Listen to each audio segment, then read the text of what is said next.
Hello guys, स्वागत करता हूँ आपका इस वीडियो में। आज हम आपको बताने वाले हैं नंबर्स के बारे में कि नंबर्स कितने टाइप के होते हैं। तो नंबर्स को हम दो टाइप में बांट सकते हैं। एक देखिए रियल नंबर और दूसरा होता है इमेजिनरी नंबर। देखिए, इमेजिनरी नंबर को हम हिंदी में बोलते हैं काल्पनिक संख्या। काल्पनिक संख्या ये चैप्टर हम पढ़ते हैं क्लास 11th में। अगर आप क्लास 11th में पढ़ चुके हैं या आप क्लास 11th में पास कर चुके हैं तो आपने ये चैप्टर ज़रूर पढ़ा होगा। और अगर आप क्लास 11th में नहीं हैं या आप किसी छोटी क्लास में हैं जैसे कि 5th 6th 7th 8th 9th 10th, तो आपके लिए ये वाला चैप्टर, ये वाले नंबर हैं जिनको हम बोलते हैं रियल नंबर, हिंदी में बोलते हैं वास्तविक संख्या। तो देखिए, रियल नंबर्स को हम कितने भागों में बांट सकते हैं। सबसे पहला होता है नेचुरल नंबर, जिसको हम हिंदी में बोलते हैं प्राकृतिक संख्या। इसको हम एन से डोनेट करते हैं, कैपिटल एन से, कैपिटल एन से डोनेट करते हैं हम इसको।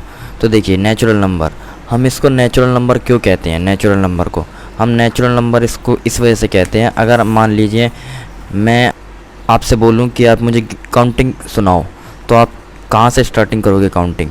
1 2 3 4 5, आप यहीं से तो स्टार्टिंग करोगे काउंटिंग।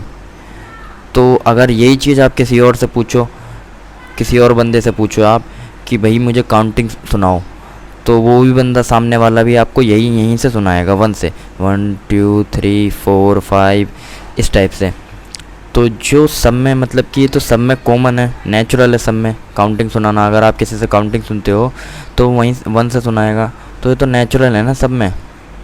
जो सब में नेचुरल होता है उसको हम बोलते हैं नेचुरल नंबर्स, ठीक है, प्राकृतिक संख्या। अब देखिए, इसके बाद आता है हमारा होल नंबर। होल नंबर्स को हिंदी में बोलते हैं हम पूर्ण संख्या। इसको हम W से डोनेट करते हैं, कैपिटल W से। तो देखिए, होल नंबर्स को हम कैसे लिखते हैं? देखिए, होल नंबर्स में हम बस यहाँ पे ज़ीरो ऐड कर देते हैं। 0 1 2 3 4 5 6 7 8 9। अब देखिए, ये हो गया हमारा होल नंबर। आप नेचुरल नंबर में खाली यहाँ पे आप स्टार्टिंग में ज़ीरो ऐड कर दो तो ये हमारा होल नंबर हो गया, ठीक है। अब देखिए, हम आते हैं तीसरे पे। तीसरा है हमारा इंटीजर्स। इंटीजर्स को हम हिंदी में बोलते हैं पूर्णांक संख्या, जिसको हम कैपिटल I से और कैपिटल Z से डिनोट करते हैं, ठीक है। अब इंटीजर्स किसे बोलते हैं? इंटीजर्स देखिए हमारे हो गए -2 -1 0 1 2 3, ये हमारे हो गए इंटीजर्स। अब इंटीजर्स इन्हीं को क्यों बोलते हैं? देखिए, इंटीजर्स का मतलब क्या हुआ? इंटीजर्स का मतलब ये होता है, मान लीजिए एक कोई दुकानदार है, ठीक है, आपने उसे दिए 10 रुपये, तो उस दुकानदार ने लिख लिए, ठीक है। और अब उसके पास कोई और दूसरा बंदा आता है, कोई और दूसरा ग्राहक आता है उसके पास, तो वो ग्राहक दुकानदार उसको दे देता है 10 रुपये, उससे उधार ले लेता है वो सामान, ठीक है। तो वो लिख लेता है 10 रुपये दिए, ठीक है। अब शाम को जब वो दुकानदार कैलकुलेशन करता है अपना, तो हिसाब किताब में देखता है कुछ गड़बड़ी आ रही है। वो ये कंफ्यूज हो जाता है इस चीज़ में कि भाई 10 रुपये ये मैंने लिए या उसने मुझसे लिए, ठीक है। और ये 10 रुपये देखता है तो वो ये कंफ्यूज हो जाता है कि ये मैंने उसे दिए या उसने मुझे दिए। तो इसी चीज़ के लिए हमने ये इंटीजर्स की खोज करी, मतलब कि साइंटिस्टों ने खोज करी इंटीजर्स की, इसीलिए। तो देखिए, अब 10 रुपये उसने लिए, किसी दुकानदार से उस बंदे ने लिए, ठीक है। तो दुकानदार ने क्या किया, इस टाइप से लिख दिया, ठीक है, 10 रुपये -10, यानी कि उसके पास से कट गए 10 रुपये, उसके पास से चले गए। और दुकानदार को किसी ने दिए तो वो दुकानदार लिख लेगा इस टाइप से +10, यानी कि उसके पास ऐड हो गए 10 रुपये। तो ये हो गए हमारे इंटीजर्स, ठीक है। और अब आते हैं हमारा रैशनल नंबर्स। रैशनल नंबर्स को हम हिंदी में बोलते हैं परिमेय संख्या, ठीक है। परिमेय संख्या क्या होती है? जिनको हम P/Q की फॉर्म में लिख सकें, P/Q के फॉर्म में लिख सकते हैं, लेकिन इसकी एक शर्त होती है कि Q बराबर 0 नहीं होना चाहिए, और इसको हम डोनेट करते हैं कैपिटल Q से। यानी कि देखिए, ऐसे समझिए, जिस किसी संख्या को हम बटे की फॉर्म में लिख सकें, जैसे कि 3/5 या 4/5 या 7/5 या 8/3। तो ये सारे हमारे आते हैं रैशनल नंबर्स में। किस में आते हैं? रैशनल नंबर्स में। अब देखिए, रैशनल नंबर की एक शर्त होती है। रैशनल नंबर की क्या शर्त होती है? रैशनल नंबर की ये शर्त होती है कि बस 8/0, यानी कि डिनोमिनेटर जो रहता है ना, इसमें ज़ीरो नहीं होना चाहिए। आप यहाँ पे 0/8 लिख सकते हो। अगर नोमिनेटर में हमारा ज़ीरो है तो वो चल जाएगा, लेकिन डिनोमिनेटर में हमारा ज़ीरो नहीं चलेगा। ये होती है रैशनल नंबर की शर्त। ठीक है, अब आते हैं हमारा 5 पे, इरेशनल नंबर। इरेशनल नंबर को हम हिंदी में बोलते हैं अपरिमेय संख्या। इसको हम डिनोट करते हैं टी से। ठीक है, कैपिटल टी से। इरेशनल नंबर में सबसे पहला हमारा आता है पाई।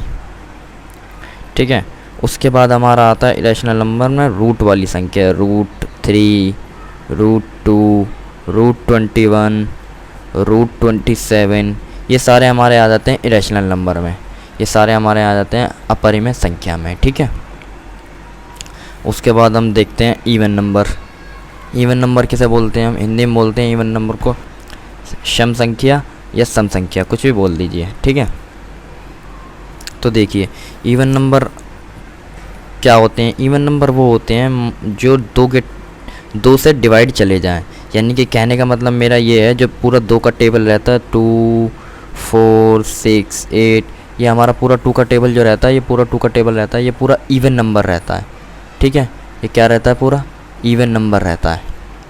तो ये हमारा होता है इवन नंबर, सम संख्या। ठीक है, तो सीधा सीधा ऐसा समझो, इवन नंबर हम उन्हें बोलते हैं जो 2 से डिवाइड चले जाएं। ठीक है, और अब आते हैं हम नंबर 7 पे। नंबर 7 हमारा होता है ओड नंबर्स। ओड नंबर्स को हम हिंदी में बोलते हैं विषम संख्या। ठीक है, विषम संख्या, हिंदी में बोलते हैं विषम संख्या। ओड नंबर्स क्या होते हैं? ओड नंबर्स वो होते हैं जो 2 से डिवाइड ना जाएं। यानी कि मान के चले 2 से 5 डिवाइड चला जाएगा, 2 से डिवाइड करेंगे हम, 5 का नहीं जाएगा ना, और पूरा डिवाइड जाना चाहिए, नहीं जाएगा। और यहाँ पे 7 ये भी नहीं जाएगा, 9 ये भी नहीं जाएगा, 11 ये भी नहीं जाएगा। ठीक है, 13 हो जाएगा, ये भी नहीं जाएगा हमारा। तो ये जो इस टाइप की जो संख्या रहती हैं जो 2 से डिवाइड नहीं जाती हैं, उनको हम बोलते हैं ओड नंबर। क्या बोलते हैं हम? ओड नंबर बोलते हैं। उसके बाद आता है हमारा नंबर 8 पे प्राइम नंबर। प्राइम नंबर को हम हिंदी में बोलते हैं अभाज्य संख्या। ठीक है, प्राइम नंबर क्या होते हैं? प्राइम नंबर वो होते हैं जो खुद ही के टेबल से कटे हैं। यानी कि कहने का मतलब मेरा ये है, जैसे कि 5 किससे कट रहा है? 5 के टेबल से ही जाएगा, और किसी से नहीं जा सकता। 2 के टेबल से नहीं चला जाएगा, ये ना ही 2 के टेबल से जाएगा, ना ही 3 के टेबल से जाएगा, ना ही 4 के टेबल से जाएगा। खाली ये 5 जाएगा, 5 के टेबल से ही जाएगा, और किसी से नहीं कटेगा ये। ठीक है, इसका डिवाइड 5 का डिवाइड खाली 5 के टेबल से ही जाएगा। तो ये एक प्राइम नंबर हो गया। अब मान लीजिए इसके जगह पे एक और एग्जांपल लेते हैं, ये हो गया 7 में हमारा एक प्राइम नंबर हो गया, क्योंकि ये 7 भी हमारा 7 से ही डिवाइड जाएगा, और किसी से नहीं जाएगा। ना ही 2 से जाएगा, ना ही 3 से जाएगा, ना ही 4 से जाएगा, ना ही 5 से जाएगा। प्राइम नंबर के टोटल 2 फैक्टर होते हैं। एक तो वो खुद ही से कटता है, जैसे कि मान के चलिए 11 है, 11 भी एक प्राइम नंबर है, वो 11 से ही जाएगा, और एक चला जाएगा वो 1 से भी चला जाएगा। और प्राइम नंबर की यही शर्त होती है कि उसके 2 फैक्टर होते हैं। टोटल कितने फैक्टर होते हैं? 2 फैक्टर होते हैं प्राइम नंबर के, 2 फैक्टर प्राइम नंबर। ठीक है, यही इसकी शर्त होती है। प्राइम नंबर के 2 फैक्टर होते हैं, एक तो वो 1 से जाता, और एक जो प्राइम नंबर खुद ही से जाता है। मान लीजिए 13 है, एक 1 से चला जाएगा और एक 13 से चला जाएगा, तो ये प्राइम नंबर हो गया हमारा। और अब आगे देखते हैं हम। अब देखिए नंबर 9 पर हमारा आता है कंपोजिट नंबर्स। कंपोजिट नंबर्स को हम हिंदी में बोलते हैं भाज्य संख्या। भाज्य संख्या की एक शर्त होती है कि उसकी ये शर्त होती है कि उसके ना 2 से अधिक फैक्टर होते हैं, या तो 3 या 4 या 5 या 6 या 7, यानी कि उसके ना 2 से अधिक फैक्टर होंगे, 2 से ज़्यादा फैक्टर होंगे। कितने भी फैक्टर हो सकते हैं, लेकिन 2 से ज़्यादा होंगे, और 2 फैक्टर जिसके होंगे वो हमारा होता है प्राइम नंबर, और 2 से ज़्यादा जिसके फैक्टर होंगे वो होता है हमारा कंपोजिट नंबर। अब एग्जांपल में देखिए, एग्जांपल में ऐसे समझिए आप इसको। मान लीजिए मैं यहाँ पर लिखता हूँ 10। देखिए किस किस के टेबल से कट जाएगा। एक तो 10 के टेबल से ही कट जाएगा, एक 5 के टेबल से कट जाएगा, एक 2 के टेबल से कट जाएगा, एक 1 से भी चला जाएगा। तो इसके तो टोटल 4 फैक्टर हो गए, 1 2 3 4 हो गए ना 4 फैक्टर। तो ये तो एक कंपोजिट नंबर हो गया, भाज्य संख्या हो गई। तो हम इसी टाइप से कंपोजिट नंबर को पहचान लेते हैं कि ये हमारा कंपोजिट नंबर है, भाज्य संख्या है, ठीक है।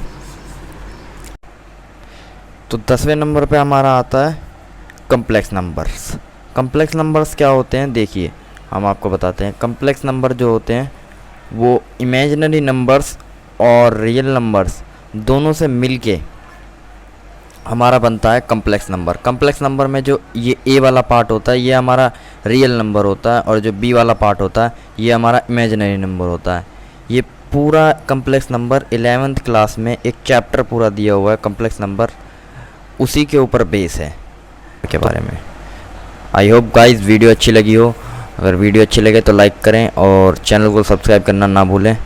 Thank you.